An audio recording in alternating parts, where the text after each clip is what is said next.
Hej, jeg hedder Mikkel Måbjerg. Det her er vores Discovery Pro-serie. Kniven er Honesugi, en japansk fjerkræskniv.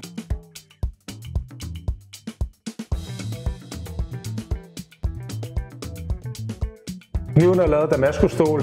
Det er 67 lag foldet stål med en kerne af japansk vegetisstål. Selve håndtaget på kniven er lavet af FSC-mærket Parkerwood. Det er hårdt komprimeret træ, som er utrolig slidstærkt og er skovbeskyttede træer.